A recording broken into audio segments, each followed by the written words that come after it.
Good morning, students. In our today's GK class, let us continue with our activity time in page number 22. Okay, it is about acronyms. That is, they will be given the shortcut and you will be write the brief form of it, full form. Okay, AICTE means All India Council for Technical Education. AIDS means Acquired Immune Deficiency Syndrome. BHEL means Bharat Heavy Electrical Limited. BRICS means Brazil, Russia, India, China and South Africa. CCTV means Closed Circuit Television. DOTS means Directly Absorbed Treatment Short Course. ELISA means Enzyme Linked Immunosorbent Assay. Okay, sorbent assay. And FTP means File Transfer Protocol. GLOBE means Global Learning and Observation to Benefit the Environment.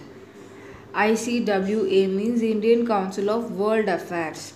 MMTC means Mineral and Metal Trading Corporation. NWRI means National Environmental Engineering Research Institute. OPEC means Organization of Petroleum Exporting Countries. PERT means Project Evaluation and Review Technique. SMART means Small Missions for Advanced Research and Technology. TTE means Traveling Ticket Examiner. Virus means Vital Information Resources under siege. Okay. Now let us see about some famous first lines. So they will be given the first line, and what you should do means you should write the name of the book and the author. So what is the first one? You don't know about me without you. I have read a book by name of The Adventures of Tom Sawyer, but that I no matter. This book's name is Adventure of Huckleberry's Finn. Huckleberries Huckleberry's Finn. Okay. Author is Mark Twain. Mr. and Mrs. Dursley of number 4 Private Drive were proud to say that they were perfectly normal. Thank you very much. This was from Harry Potter and Sorcerer's Stone. The author is J.K. Rowling. Third one, it was the best of times, it was the most worst of times, it was the age of wisdom, it was the age of foolishness, it was the epoch of beliefs, it was the epoch of incredulity, it was the season of light, it was the season of darkness, it was the spring of hope, it was the winter of despair. This book's name is The Tale of Two Cities. The author of this book is Charles Dickens. Fourth one, for many days we have been tempest tossed. This book's name is The Swiss Family and the author is Robinson Johann Wyss. All children except one grow up. Book is Peter Pan. Author is J.M. Barrie.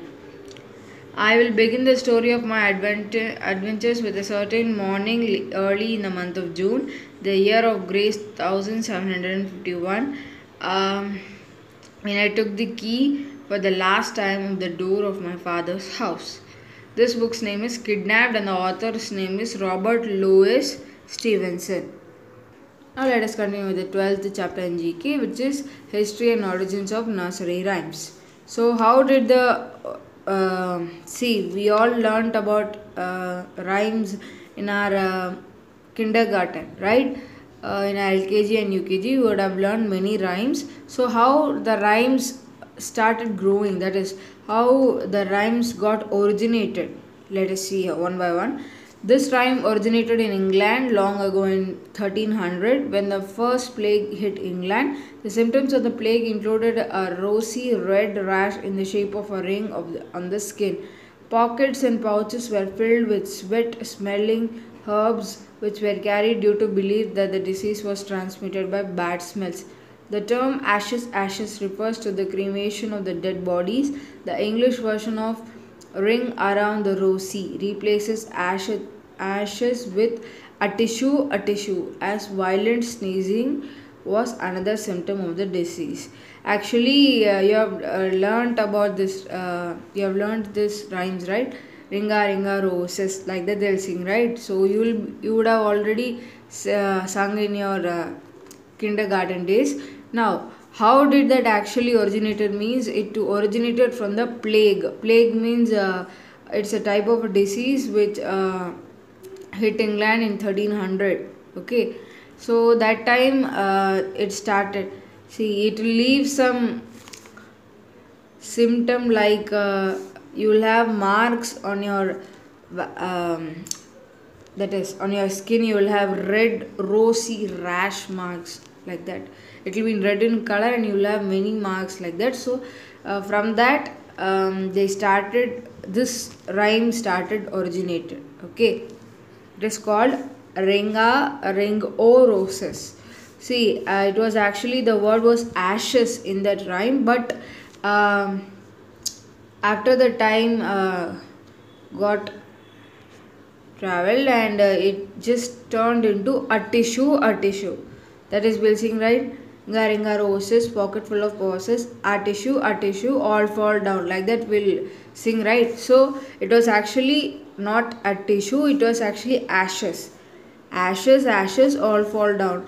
So, but after that they changed it into a tissue. Okay, then the second one, it is based on one of the famous landmarks in London. The first stone bridge was designed by Peter D. Cole Church and built in 1176 and took 33 years to build and featured 20 arcs.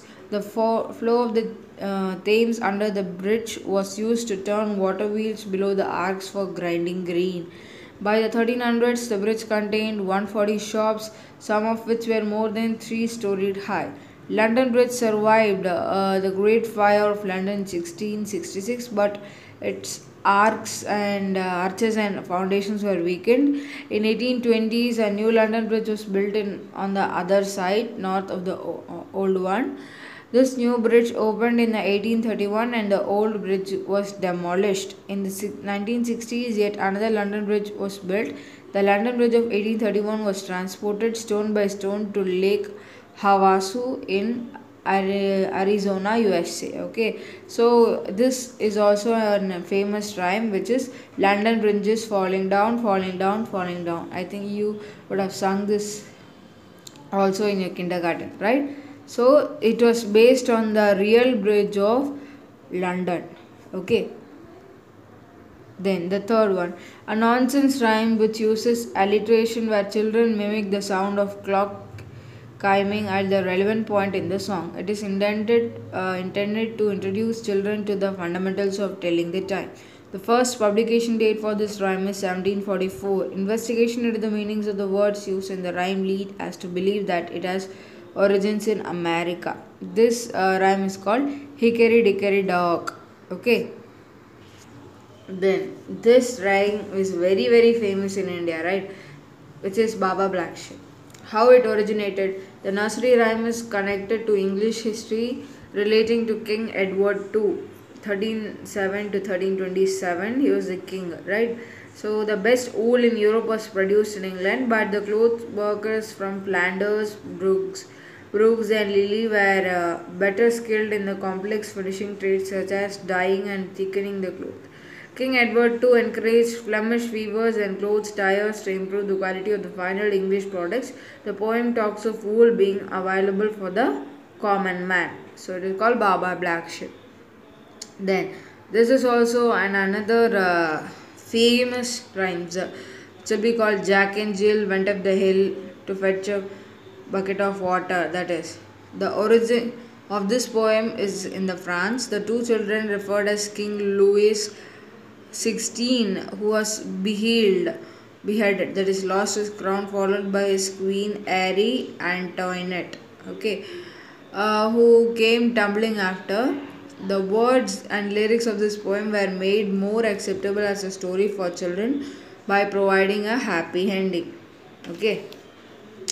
Then the last one is the origin of the rhyme dates back of the history of the 16th century Tudor England. One of the ladies of Queen Elizabeth I had an old cat which roamed throughout Windsor Castle. On the particular occasion, the cat ran beneath the throne where its tail brushed against the Queen's foot, startling her.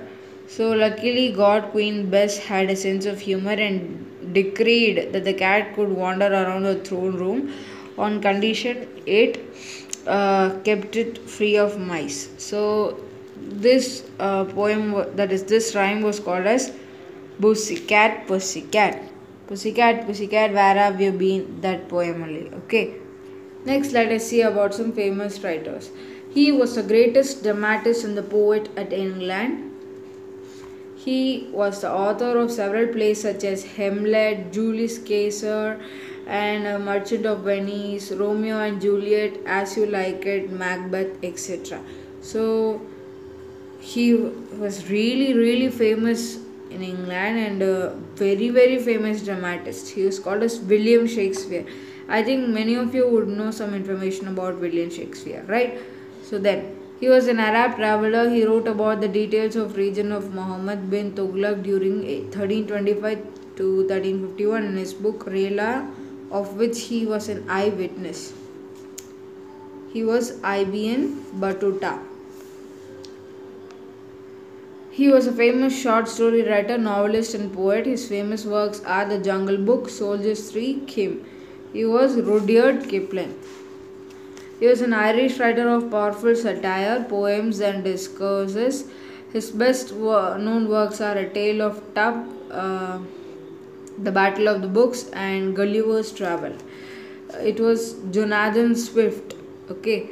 He was a politician, a soldier, and a writer. He won Nobel Prize for the Literature in 1953. His famous works include The Gathering Storm, War Memories, The History of English-Speaking People.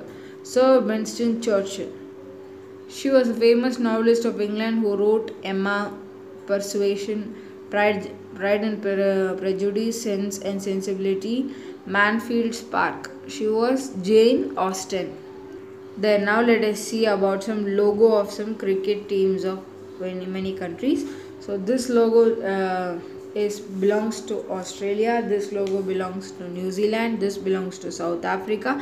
This symbol belongs to Sri Lanka. This symbol belongs to Canada, and this is for Kenya. This is for Bangladesh, and this symbol belongs to Zimbabwe, and this symbol belongs to Pakistan. This symbol belongs to England. This is India, and the last one belongs to West Indies. Now let us see sports under group. So see, this total sports will come under one particular group. Okay, lawn tennis, badminton, table tennis, squash, these all comes under racket games. We'll use racket for all these games. Okay, bandy, curling, rugby, football. Okay, rugby, football, and kabaddi, these all games under team games. Scrabble, air hockey, draughts, dominoes, this all comes under table games. This one, clean and jerk, snatch, deadlifting, bench press, weightlifting games. Archery, shooting, lawn bowls, darts, this comes under target games. Taekwondo, boxing, wrestling, judo, it comes under combat sports. Then dog racing, camel racing, bull riding, gymkhana, it comes under animal games. Shot put, discus throw, hammer throw, hurdles, these comes under track and field games. Next, let us see about some adventurous sports. Okay, motocross. It is a form of motorcycle racing held on enclosed off-circuit roads. The sport evolved from the motorcycle trials competitions held in the United Kingdom. It is a physically demanded sport held in all weather conditions. Okay, then parapenting. This sort of combination of two sports, parachuting and hanging gliding. The parachute has wings which remain inflated due to a large number of air-filled sails. It can also steered in any direction.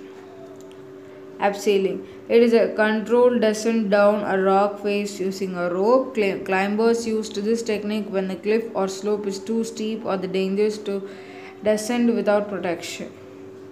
Rope access techniques also use this as method of access difficult to reach areas at height for various industrial applications like maintenance, construction, inspection, and welding. Okay, flowboarding. It is a late 20th century alternative boat sport. A person ride on the artificial waves that are technically called sheet waves. They get their speed from the energy of the water flowing at them and can perform basic to sophisticated and tricks with a relatively small area. Next one, Parkour. It is a training discipline that developed out of military obstacle course training. Practitioners aim to move from one place to another, negotiating the obstacles between them. The discipline uses no equipment and non-competitive. A male practitioner is generally called a trazier, a female a trazius. Okay. Next one, hang gliding. It is an air sport in which a pilot flies a light and unmotorized foot launchable aircraft. The glider hangs in the middle and contains control by the shifting weight with the help of airframe. One takes off by running down the hill slope. Quiz time. A person is supposed to climb a rock using hand and feet coordination and safety equipments. It's a prelude to mountain climbing. It is called rock climbing. It is the action sport of exiting an aircraft and returning to Earth with an aid of gravity while using a parachute to slow down during the final part of the descent is called skydiving. It is a winter sport that involves descending a slope that is covered with snow while standing on the board attached to a rider's feet using special boots set into the mounted binding. It is called snowboarding. Okay.